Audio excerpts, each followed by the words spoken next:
नमस्कार विद्यार्थी मित्रांनो, आज आपण इयत्ता 7वी प्रकरण 7वे बुद्धिमत्ता या विषयातील प्रकरण 7वे मनोरे हा घटक आपण आज अभ्यासणार आहोत.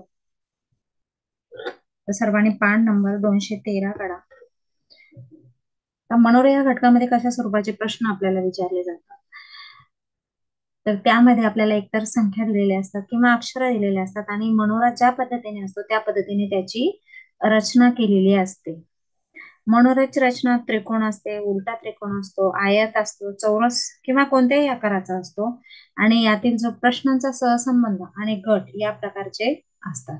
आणि मग आपल्याला जी काही संख्या दिलेली असते किंवा अक्षरे दिलेली असतात त्यांचं मनोऱ्यातील स्थान लक्षात घेऊन आपल्याला प्रश्नचिन्हाच्या जागी येणारे अक्षर किंवा संख्या ही शोधायची असते. तर चला तर मग आपण पाहूया. सर्वांनी पान नंबर 214 काढा.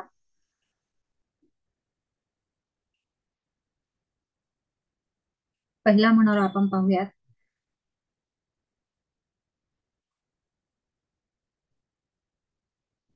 सर्वांनी हातामध्ये पेन्सिल वगैरे ठेवायचे आणि काय संबंध आहे पहिल्या दिलेल्या अंकामध्ये.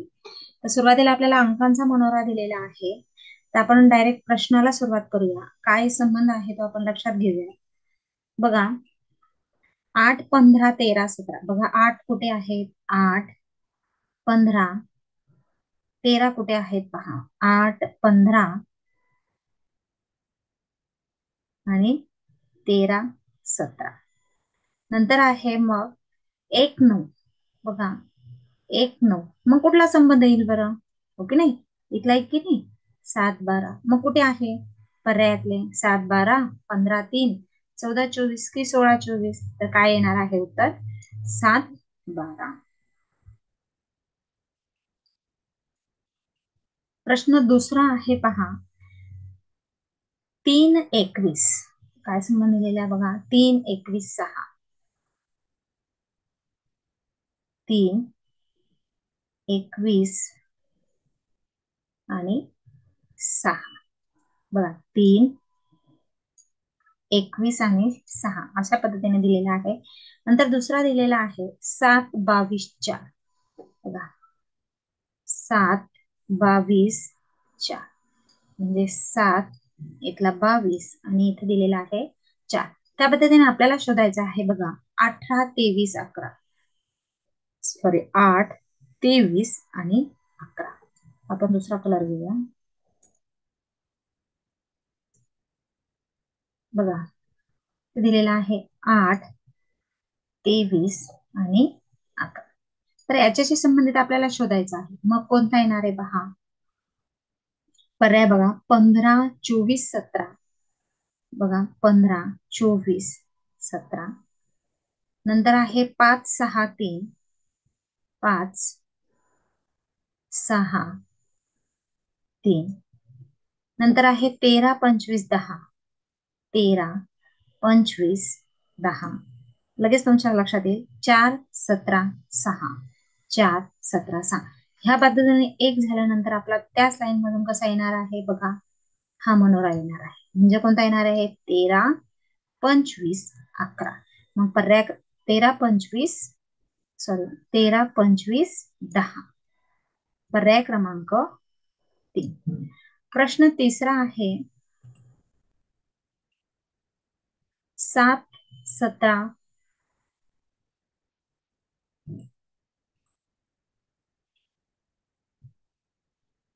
7, 17, 11, 5.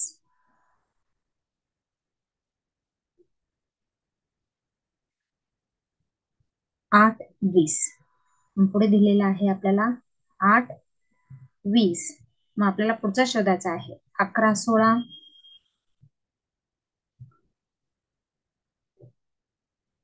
15, 3. पहा 15, 3, 16, 24 की 13, 21.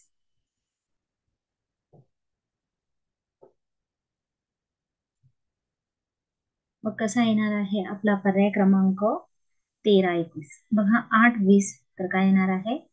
13, 21. पर्याय क्रमांक 4.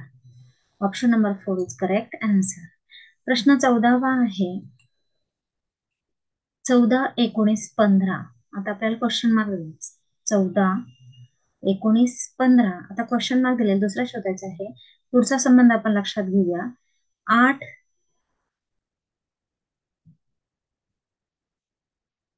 14, 9. 8,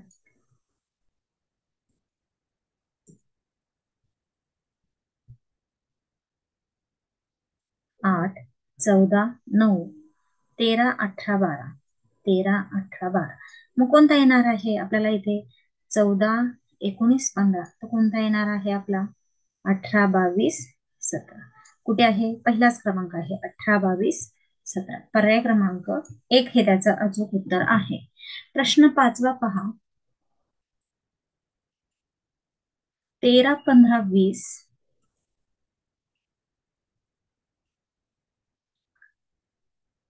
13, 15, 20, 7, 5, 17, 21. 7, 5, 17, 21.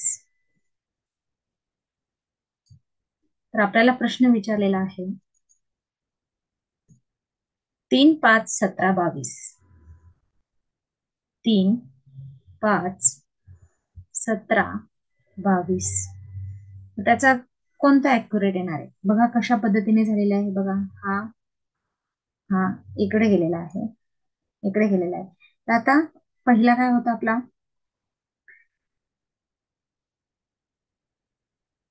13, 15, 20. मग ह्या पद्धतीने आपला कोणता येणार आहे? तर काय येणार आहे बघा. 5, 3, 15, 19.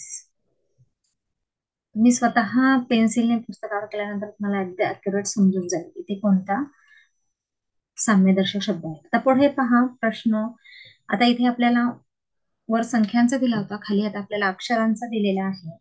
तर पहा पहिला KTM. KTM. त्याचा आहे GLE. GLE.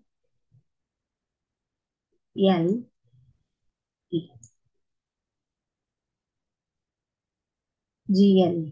मग दुसरा दिलेला आहे आपल्याला OVM. OVM. तर मग कोणता येणार आहे पुढचा? ING. GNI. HMF. HOI. तर कोणता पर्याय क्रमांक येणार आहे बघा. पहिला कसा आला होता आपला? KTM. तसाच काय आलता? GLE उलटा. आता इथे कसा येणार आहे? OVM. तर मग कोणता येणार आहे? GNI. इकडनं सुरुवात झाली होती, आता ह्याला इकडनं सुरुवात येणार. Option number 2 is correct answer. प्रश्न 7वा आहे BLK.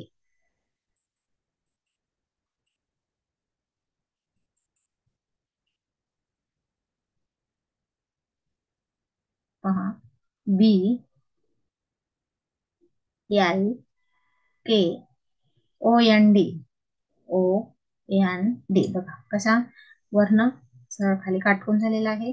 आता इथे खालनं वरपर्यंत काटकून झालं. नंतर आहे ESR. ESR. तर कुठला येणार आहे मग नंतर ऑप्शन? IWXXWIWVH की XW. तर काय येणार आहे? IWX.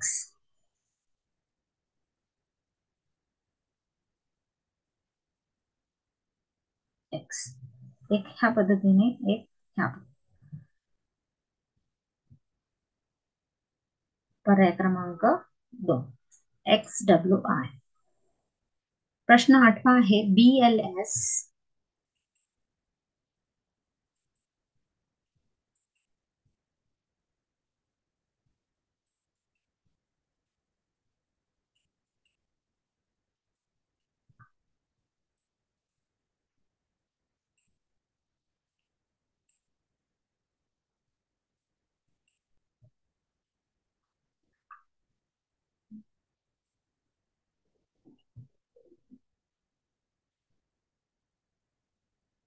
VLS. तर आहे DNW. तर नंतरच आहे आपल्याला SEB. तर मग कुठला येणार आहे पहा, WID. कुठे आहे पर्याय क्रमांक 3. समजलं तुम्हाला कशा पद्धतीने राहिलेले दोन तुम्ही स्वतः सोडवा. कशा पद्धतीने मनोरांचा एक सहसंबंध दिलेला असतो, त्यानुसार आपल्याला प्रश्नचिन्हाच्या जागी येणारे शोधावं लागतं. तर प्रकरण 8 पाहणार आहोत आपण, प्रतिबिंब किंवा त्यालाच आपण प्रतिमा असं म्हणतो. मग प्रतिमा कोणकोणत्या असल्या, आरशातील प्रतिमा आणि पाण्यातील प्रतिमा. तर सुरुवातीला आपण पाहणार आहोत आरशातील प्रतिमा.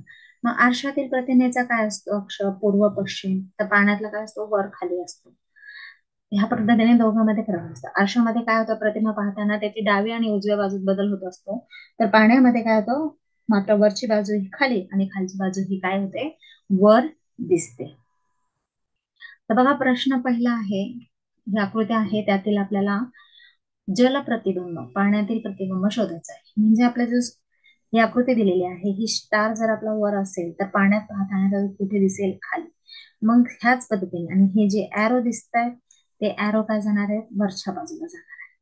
मग कोणती आकृती येणार आहे बरं, आपले ऍरो वरच्या तिन्ही ऑप्शन मध्ये आहे. स्टार वरचा खाली आलेला पाहिजे आणि गोल खालचा, पर्याय क्रमांक 1. तर प्रश्न दुसऱ्यामध्ये आकृतीचं ऑब्झर्वेशन करा.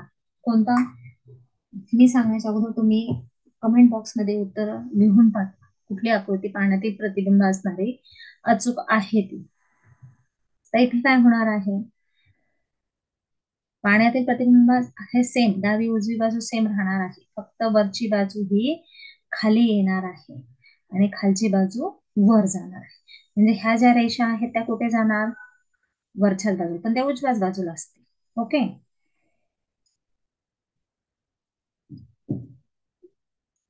आणि ह्या ज्या रेषा आहेत त्या खाली येतील, ही आकृती खालची वर जाईल. मग कोणता येणार आहे, तर ऑप्शन नंबर 4. चौकोन सुद्धा सेम येणार आहे, पर्याय क्रमांक 4.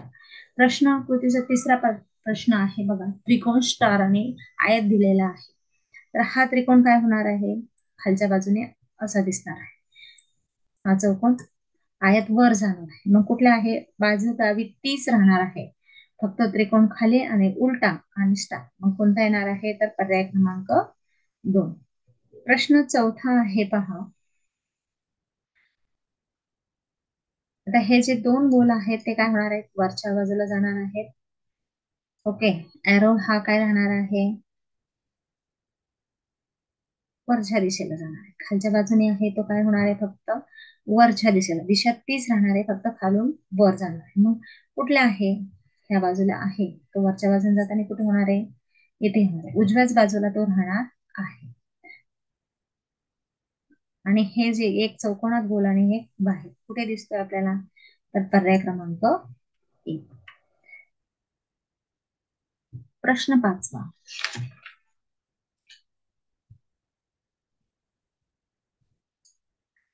स्माइलचा फेस आहे तो काय जाणार आहे, वर जाणार आहे, वरच्या बाजूला, आणि तो उलटा होणार आहे, डोळे खाली, स्माइलचा फेस, आणि हा इथेच आहे. आणि ही आकृती सेम डाव्याच बाजूला जशीच्या तशी राहणार आहे. डावी उजवी बदल होत नाही पाण्यातील प्रतिमामध्ये. तर कुठला आहे, तर पर्याय क्रमांक पहा, आकृतीमध्ये बदल नाही, फक्त स्माइली फेसवर गेलेला आहे, पर्याय क्रमांक 3. ओके. 5 मी स्वतः सोडा, तुम्ही 5 राहिलेल्या सर्व आकृत्यांचे पर्याय क्रमांक कमेंट बॉक्स मध्ये लिहून पाठवा. आता यानंतर पाहणार आहोत आपण 8.2 आरशातील प्रतिमा.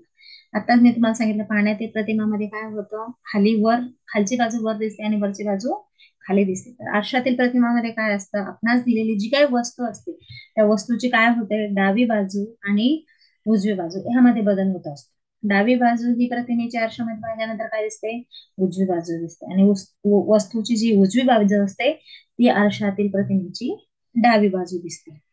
म्हणजे प्रतिमेमध्ये वस्तूची डावी बाजू नेहमी आपल्याला उजवीकडे आणि उजवी बाजू नेहमी डावीकडे दिसतो, आणि प्रतिमेचा अक्ष नेहमी पूर्व पश्चिम असतो. मग आपण ती पाहताना, अशात पाहताना पण व्यवस्थित काळजी करू, हे डावीकडे आहे तर उजवीकडे गेल्यानंतर कसे दिसेल.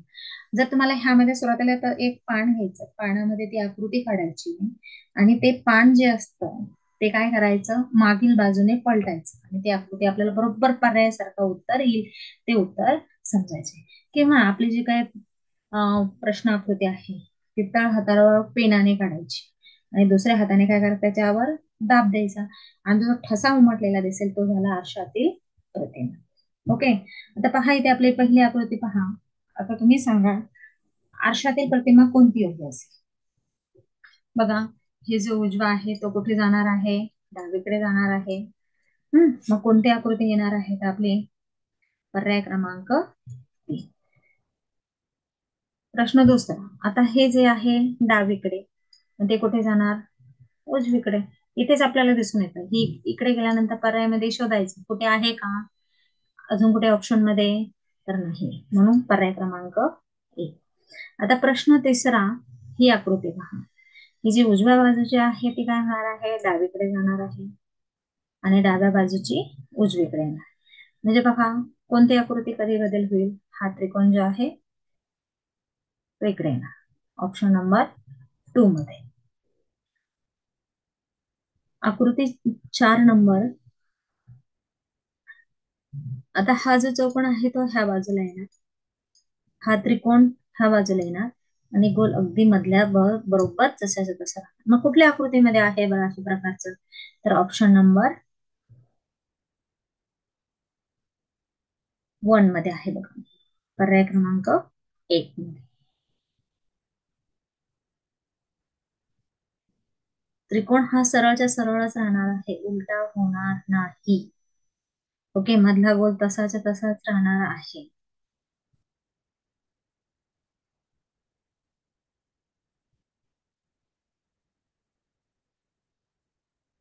प्रश्न 5वा आहे. इथे आपल्याला डमरू सारखी आकृती दिसत आहे. पहा बरं, तुम्ही सांगा स्वतः याचं उत्तर काय येईल. हे फक्त आडवे होणार अशा पद्धतीने, मधणारे जाणारच आहे. कुठला येणार आहे, पर्याय क्रमांक 2. तर बघा इथे मध्ये रेष नाही, इथे एकाच्या मध्ये, याच्यामध्ये हे दोन्ही ऑप्शन येणार नाही. Option number 2 is correct answer. प्रश्न 6वा आहे पहा. मग अशी सांगितलं बघा, ह्या पद्धतीने जर आकृती असेल तर ती आरशात पाहताना कशी दिसेल, अशी दिसेल. ओके, बाण वरचे वरच राहणार, खालचे खालीच राहणार आहे. आणि हा देखील बाण येते. मग कुठला येणार आहे 6व्या आकृतीचा, पर्याय क्रमांक 3. नंतर प्रश्न 7वा आहे.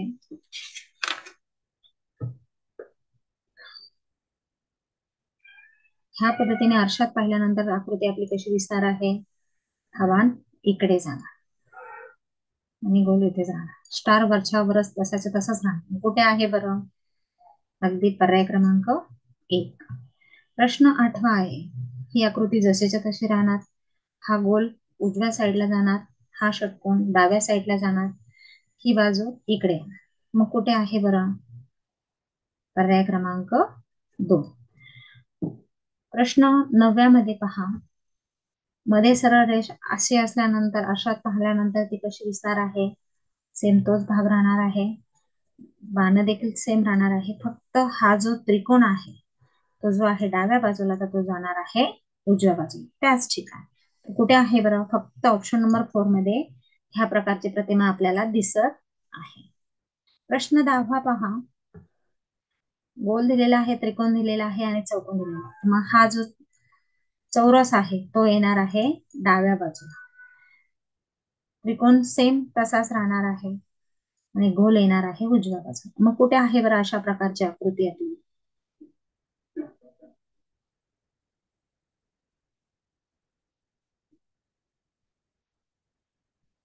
पर्याय क्रमांक 1 मध्ये.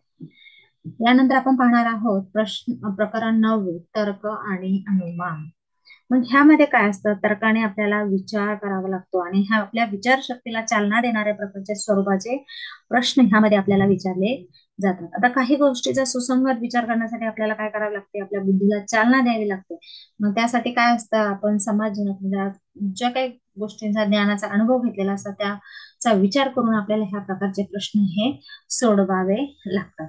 आता ह्यामध्ये तुलना कशा प्रकारची केली असते, एखादी वस्तू असते, पदार्थ असतो, वस्तू असतो, यांची तुलना केली जाते. म्हणजे कोणी सर्वात उंच आहे त्याच्यापेक्षा कमी उंच आहे, गुणांची पण केली असते, तो हुशार आहे, त्याच्यापेक्षा कमी हुशार, त्याला जास्त मार्क मिळाले, याला त्याच्यापेक्षा कमी मिळाले, अशा स्वरूपाचा तुलना केलेली असतात. आणि त्या तुलनेचा आधारे आपल्याला अनुमान करून, ही तुलना करून आपल्याला अचूक उत्तर शोधायचं असतं. तर चला पाहूया आपला प्रश्न. पहिला प्रश्न आहे, क्रिश अनिकेतपेक्षा हुशार आहे पण तो प्रणव इतका हुशार नाही, तर सर्वात हुशार कोण? पर्याय आहे अनिकेत, क्रिश, प्रणव, की प्रणव व क्रिश. मग आता आपल्याला इथे दिलेलं आहे क्रिश. आपण सरळ एक अशी लाईन करायची. आपल्याला दिलेला आहे क्रिश. क्रिश अनिकेत पेक्षा, म्हणजे क्रिश काय आहे, आणि सरळ अशी लाईन काढली की आपल्याला कोणतं, अनिकेत पेक्षा क्रिश हुशार आहे. म्हणजे क्रिश अनिकेत पेक्षा, म्हणजे अनिकेत कमी हुशार आहे क्रिश पेक्षा, शॉर्ट मध्ये. पण तो प्रणव इतका हुशार कोणाबद्दल सांगितलेले आपल्याला, क्रिश बद्दल. म्हणजे क्रिश आणि पेक्षा हुशार आहे पण तो प्रणव इतका हुशार नाही. म्हणजे सर्वात हुशार कोण येणार आहे बघा, कोणाची रेस जास्त लांब आहे, तर प्रणव. पर्याय क्रमांक 3. प्रश्न दुसरा आहे,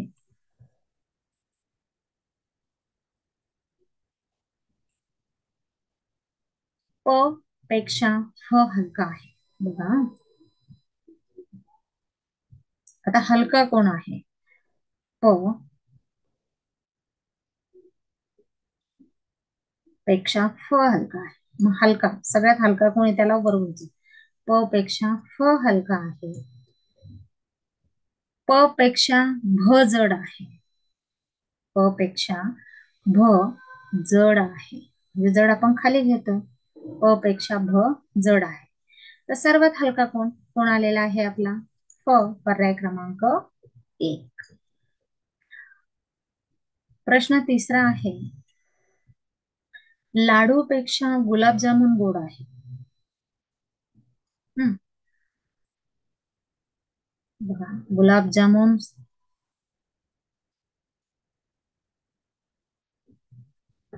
लाडूपेक्षा गुलाबजामुन गोड आहेत. म्हणजे लाडू कमी गोड आहेत, गुलाबजामुन जास्त गोड आहे. जिलेबी गुलाबजामुन पेक्षा गोड आहे. बघा इथे रेश वाढवायची. जिलेबी त्याच्याही पेक्षा, गुलाबजामुन पेक्षा गोड आहे. तर सर्वात जास्त कोण कोण आलं पहा बरं, रेस सर्वांची कोणात उंच गेलेली आहे, तर पर्याय क्रमांक 2 जिलेबी. हैदराबाद येथील राष्ट्रीय क्रीडा महोत्सवात तर महाराष्ट्रापेक्षा मध्य प्रदेशने जास्त सुवर्ण पदके मिळाली. बघा कोणाला जास्त सुवर्ण पदके मिळाली? महाराष्ट्रापेक्षा मध्य प्रदेश. बघा मग कोणाला जास्त मिळालेले आहे, महाराष्ट्र की मध्य प्रदेश? तर मध्य प्रदेशला ही महाराष्ट्रापेक्षा जास्त, म्हणजे महाराष्ट्राला कमी मिळालेले आहेत, हो की नाही? पण आंध्र प्रदेश एवढी सुवर्ण पदके मध्य प्रदेशला मिळालेली नाहीत. म्हणजे सर्वात जास्त कोणाला मिळालेली आहेत? आंध्र प्रदेश. तर प्रश्नच आपल्याला तो विचारलेला आहे, तर सर्वात जास्त सुवर्ण पदके मिळवणारे राज्य कोणते? मग कोणतं आहे? तर आंध्र प्रदेश. पर्याय क्रमांक 1. बैल, हरिण, कासव, गोगलगाय, हत्ती यांचा धावण्याच्या वेगानुसार क्रम लावल्यास सर्वात पुढे कोण असेल? मग सांगा, सर्वात पुढे सर्वात जास्त कोण धावतं? बैल धावतो, हरिण धावतं, कासव धावतं, गोगलगाय धावते, की हत्ती? तर मग कोण असणार आहे?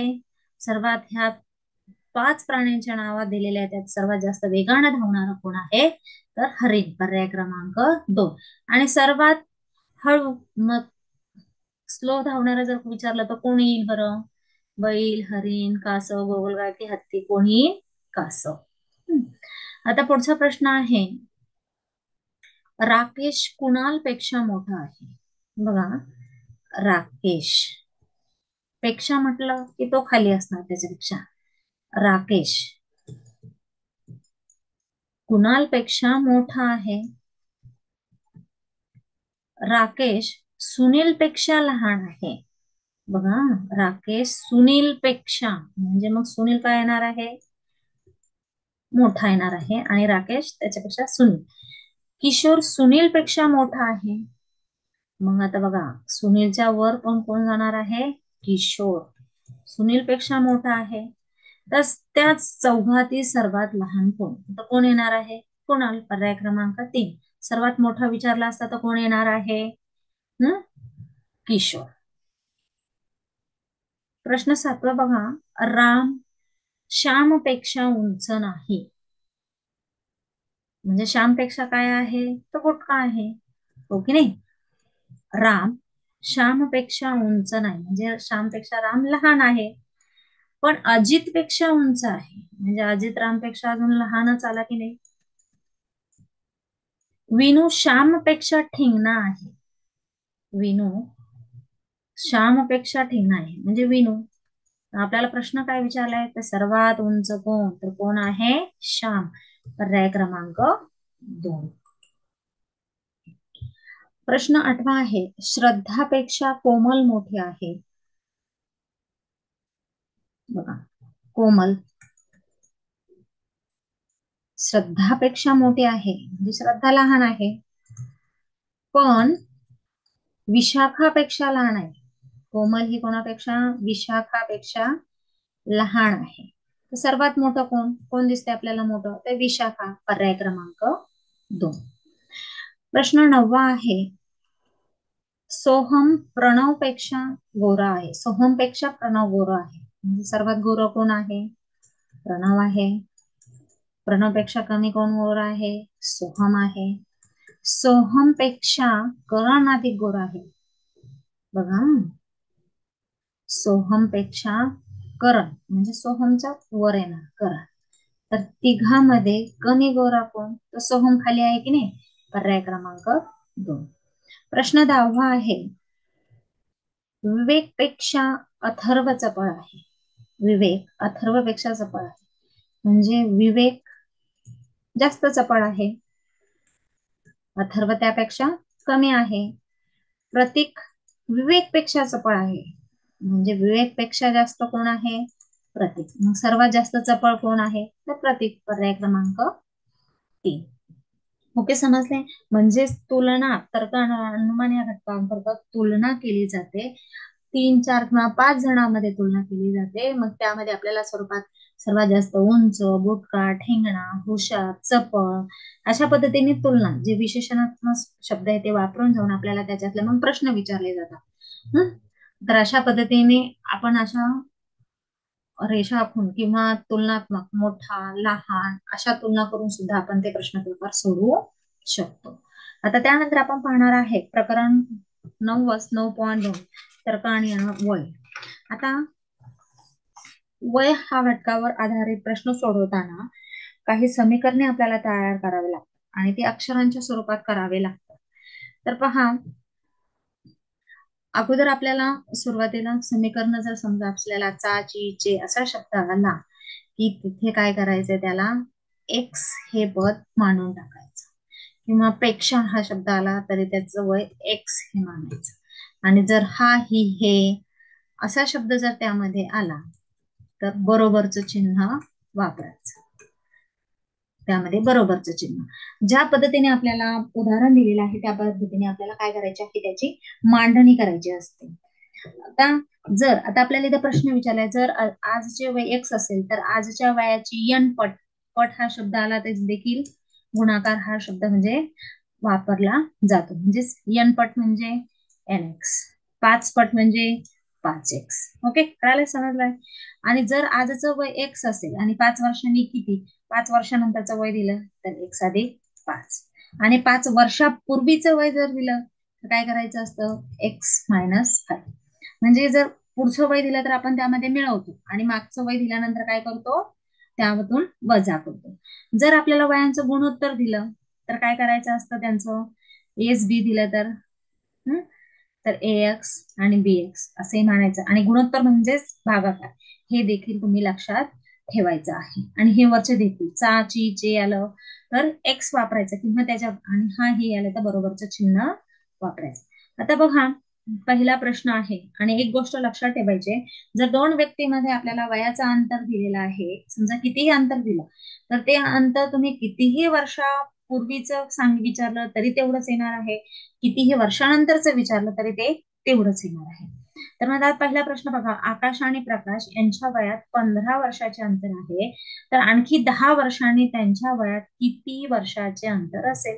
मग मी आत्ताच सांगितलं तुम्हाला की वयाचं अंतर जर 15 असेल तर पूर्वी विचारलं किंवा 10 वर्षांनी 15 वर्षांनी विचारलं तरी अंतर तेवढंच राहतं, म्हणून पर्याय क्रमांक 1, 15 वर्ष. आता दुसरा प्रश्न आहे, गीता 7 वर्षापूर्वी 12 वर्षाची होती, आणखी 7 वर्षांनी तिचे वय किती असेल? बघा, गीता 7 वर्षापूर्वी 12 वर्षाची होती. मग वर्षापूर्वी जर 12 वर्षाची होती तर आज तिचं वय किती असेल? त्यामध्ये 7 मिळवायचे. मग आज तिचं वय किती येणार आहे? 19. ओके. वर्षापूर्वी म्हणल्यावर तिचं 12 होतं, म्हणून आजच्या वयामध्ये 7 आपण मिळाल. पण आपल्याला प्रश्न काय विचारला त्याकडे लक्ष द्यायचं. आणखी 7 वर्षांनी तिचे वय किती असेल? मग आपल्याला काय करायचंय? 19 मध्ये परत 7 मिळवायचे. मग 19 आणि 7 किती झाले? 26 वर्ष. म्हणजे पर्याय क्रमांक 10. तुम्ही लगेच काढता 12 अधिक 7 19, लगेच इथे गोळ करता, तर ते उत्तर काय होईल? चुकून जाईल. तर आपल्याला नेमकं ह्या प्रश्नामध्ये प्रश्न काय विचारलेला, आपल्याला कोणाचं वय विचारलेलं आहे त्याकडे अगदी काळजीपूर्वक पाहणं गरजेचं आहे. प्रश्न तिचा आहे, गणपतरावांचे वय त्यांच्या 3 नातवांच्या वयांच्या बेरजे एवढा आहे आणि चौघांच्या वयाची सरासरी 35 वर्ष असल्यास गणपतरावांचे वय किती? आता मी तुम्हाला मगाशी सांगितलं ज्यांचं एक्स वापरायचं, मग कोणाचं? गणपतरावांचं वय किती समजू आपण? एक्स आहे, हो की नाही? आणि 3 नातवांच्या वयांच्या बेरजे एवढे, म्हणजे आपण काय करायचंय? त्यात चौघांच्या वयांची सरासरी दिली आपल्याला. तर आपला 3 नातवांचं वय एक्स अधिक एक्स अधिक एक्स आणि हे, तर काय झाले? 35 वर्ष. वयांची सरासरी आपल्याला दिलेली आहे 35 वर्ष. तर गणपतरावांचं वय किती? ह्या तिघांची जेव्हा वयांची बेरीज येईल, त्या वयांची बेरीज किती येईल समजा, आणि मग ह्या त्यांच्या बेरीज एवढं, मग तिघांच्या वयांची बेरीज किती? तर आजोबांचं वय किती येणार आहे? त्या तिघांची बेरीज केल्यानंतर आजोबांचं वय येणार आहे. मग कोणता पर्याय असेल बरं आपला तिघांची बेरीज केल्यानंतर गणपतरावाचं वय किती? आता समजा आपण घेतलं, पर्यायापैकी घेऊया, 70 वर्ष घेतलं. 70ला आपण 3 ने भागूया.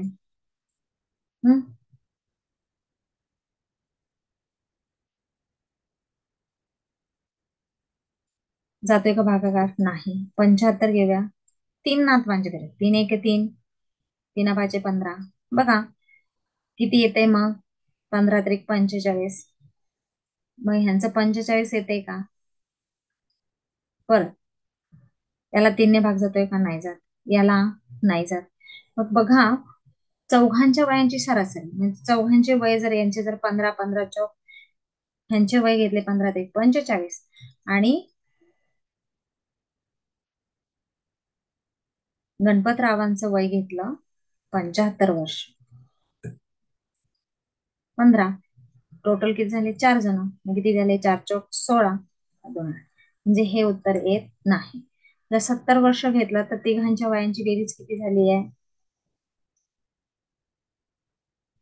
आजोबांचं वय जर 70 आलं तर मुलांचे वय किती येणार आहे? 70 बेरीज आली पाहिजे तिघांची.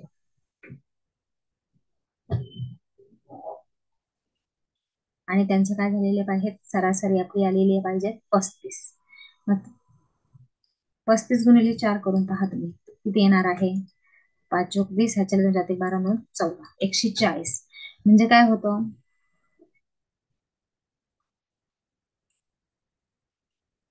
बघा, आपल्याला चौघांच्या वयांची सरासरी दिलेली आहे 35. मग आपण 35 गुणिले 4 करूया, उत्तर काय येतं आपलं? 140. आता ह्यातील 140 हे करूयात. मग 140 मधील तिघांचं वय हे आजोबांच्या वया इतकं असणार आहे. मग आजोबांचं वय जर आपण यामध्ये घेतलं 70, तर खाली किती राहतात? 70 वर्ष. आणि मग बाकीच्यांच्या वयांची बेरीज किती होते? झालेले 17 45. म्हणून काय येणार आहे? बघा, थोडस ऑप्शन मध्ये गफलत आहे. जर आजोबांचं वय 70 घेतलं तर 3 मुलांच्या वयांची बेरीज किती आली पाहिजे? ती देखील आपली आली पाहिजे 70.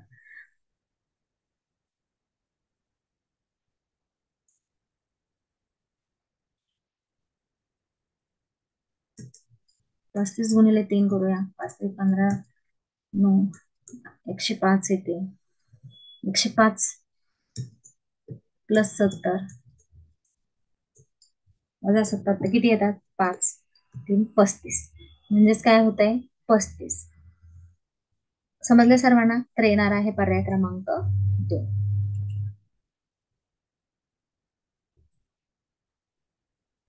प्रश्न चौथा आहे, आईच्या व मुलाच्या आजच्या वयाची बेरीज 40 वर्ष आहे. 5 वर्षापूर्वी आईचं वय 25 होतं, तर मुलाचे आजचे वय किती? आता मुलाच्या आणि आजीच्या वयाची बेरीज किती आहे? 40. 5 वर्षापूर्वी आईचं वय जर 25 होतं, तर आजचं वय किती येणार आहे? 5 ऍड करायचे. 25 मध्ये जर 5 ऍड केले तर आईचं वय किती येणार आहे? 25 अधिक 5 30. तर आपल्याला काय सांगितलंय? आईच्या व मुलाच्या आजच्या वयाची बेरीज 40 वर्ष आहे. जर आईचं वय 30 असेल तर मग मुलाचं वय किती येणार आहे? 10 बरोबर 40. समजलं? पर्याय क्रमांक 2. बघा कशा पद्धतीने सोडवलंय. 5 वर्षापूर्वी आईचं वय 25 होतं, मग ते आज किती असणार आहे? 5 वर्ष आपण त्यात ऍड केल्यावर 30. मग जर आईचं वय 30 असेल आणि दोघांच्या वयांची बेरीज 40 दिली, तर मग 40 वजा 30 किती आलं? 10. पुढचा प्रश्न आहे, राधिका व सीमा यांच्या आजच्या वयांची बेरीज 28 वर्ष आहे. राधिकाचे 5 वर्षानंतरचे वय 20 असल्यास सीमाचे वय 5 वर्षानंतर किती असेल? बघा त्यांच्या आजच्या वयाची बेरीज दिली 28 वर्ष. राधिकाचं दिले 5 वर्षानंतरचं वय. जर 5 वर्षानंतरचं वय 25 असेल तर तिचं आजचं वय किती असेल? मग वजा करावे लागेल. 20 वजा 5 किती येणार आहे? आजचं वय तिचं येणार आहे 15. तर आता ह्या दोघांच्या वयांची बेरीज दिलेली आहे किती? 28. 28 वजा 15 करा, किती उत्तर येतं? 8 5 3 13. बघा हे कोणाचं आलं? राधिकाचं. आणि हे आलं सीमाचं. तर मग सीमाचे 5 वर्षानंतर हे आलं आजचं वय. बघा आजचं वय 13 आणि मग 5 वर्षानंतर किती होणार आहे? 13 आणि 5 18. पर्याय क्रमांक 3. स्टेप बाय स्टेप आपण स्वतः सोडवत जायचं ज्या पद्धतीने दिले. आता राजेश व विजय यांच्या आजच्या वयाची बेरीज 40 आहे, तर 5 वर्षानंतर त्यांच्या वयाची बेरीज किती होणार आहे? बघा आजचं वय 40 आहे. 5 वर्षानंतर राजेश सुद्धा 5 वर्षांनी मोठा होणार आणि विजय सुद्धा 5 वर्षांनी मोठा होणार, हो की नाही? मग हे दोघं 10 वर्षाचे होणार आणि मग वयांची बेरीज विचारली आहे आपल्याला. 40 आणि 10 50 वर्ष. पर्याय क्रमांक 2. आकाश आणि विकास यांच्या वयाची बेरीज 50 वर्ष आहे. आकाशचे वय 28 असल्यास किती सोपं आहे. वयाची बेरीज दिलेली आहे 50. आकाशचं वय दिले आणि आपल्याला विकासचं करायचं. मग 50 मधनं 28 वजा करायचे, किती राहतात? 22 वर्ष. पर्याय क्रमांक 2. प्रश्न 8 आहे, राणी ही सीमापेक्षा 15 वर्षांनी लहान आहे. बघा पेक्षा म्हटल्यावर काय करायचंय? जसं दिले तसं मांडा. सीमाचं वय आपण एक्स मानू. राणीचं वय, राणी काय आहे? सीमापेक्षा 15 वर्षांनी लहान आहे. एक्स वजा 15. आता मग दोघींच्या वयाची बेरीज 55 वर्ष आहे. मग बेरीज करा दोघींच्या वय. सीमाचं वय एक्स, राणीचं वय एक्स वजा 15 आणि बरोबर त्यांची बेरीज किती दिलेली आहे? 55. आता एक्स एक्स सेम म्हणजे 2x वजा 15 बरोबर 55. आता समीकरण मांडल्यानंतर माहिती आहे तुम्हाला, समीकरण आपण हे वजा 15 तिकडे जाऊन काय होणार आहे? अधिक 15. 2x बरोबर बेरीज केल्यावर उत्तर काय येणार आहे? 70. मग एक्स बरोबर किती येणार? 70 भागिले 2 35. म्हणजे एक्स हे कोणाचं वय आलेलं आहे? सीमाचं वय आलेलं आहे. आणि आपल्याला कोणाचं विचारलंय बघा? सीमाचंच वय विचारलंय, म्हणून सीमाचं वय किती येणार आहे? 35. पर्याय क्रमांक 4. आणि जर आपल्याला विचारलं असतं राणीचे वय किती, तर काय झालं असतं? एक्स वजा 15 म्हणजे 35 वजा 15 केल्यानंतर तिचं वय आलं असतं, राणीचं वय 20. आपल्याला ज्या पद्धतीने प्रश्न विचारला त्या पद्धतीने सोडवायचं आहे. आता शेवटचं राहिलेलं 2 उदाहरणं ते तुम्ही स्वतः सोडवायचे. पहा, समजले सर्वांना? पहा, आज आपण तर्क आणि अनुमान यामध्ये तुलना, वय आणि जलप्रतिमा आणि आरशातील प्रतिमा हा घटक आपण अभ्यासलेला आहे. ओके, समजले सर्वांना? भेटू आपण नेक्स्ट क्लासला.